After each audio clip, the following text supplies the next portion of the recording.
বৈষম্য বিরোধী আন্দোলনে গিয়ে আহত হয়ে হাসপাতালে চিকিৎসাধীন বহু মানুষ তাদের চিকিৎসার কথা বলে সমন্বয়ক পরিচয় দিয়ে টাকা তোলার সময় একটি চক্রকে হাতে নাতে ধরেছেন বৈষম্য বিরোধী ছাত্র আন্দোলনের অন্যতম সমন্বয়ক হাসনাত আব্দুল্লাহ। শনিবার রাজধানীর শেরে বাংলা নগরে জাতীয় অর্থোপেডিক হাসপাতাল ও পুনর্বাসন কেন্দ্রে ওই চক্রকে ধরেন তিনি।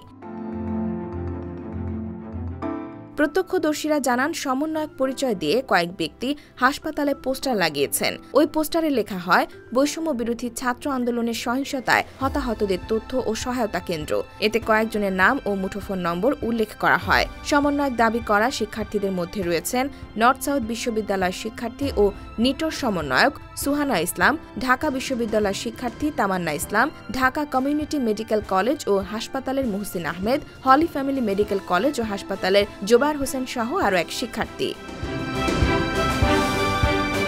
এ খবর পেয়ে হাসপাতালে যান হাসনাত আব্দুল্লাহ। এ সময় তিনি সাংবাদিকদের বলেন, না জানিয়ে টাকা তোলা হয়েছে। সমন্বয়ক বা সহ সমন্বয়ক নামে যারা পরিচয় দিচ্ছেন তাদের সঙ্গে ন্যূনতম কোনো আর্থিক লেনদেন না করার অনুরোধ জানিয়েছেন তিনি। স্বতঃপ্রণোদিত হয়ে কেউ আর্থিক সহায়তা দিতে চাইলে তাদের স্বাস্থ্য মন্ত্রণালয়ে যোগাযোগ করতে অনুরোধ জানান হাসনাত আব্দুল্লাহ।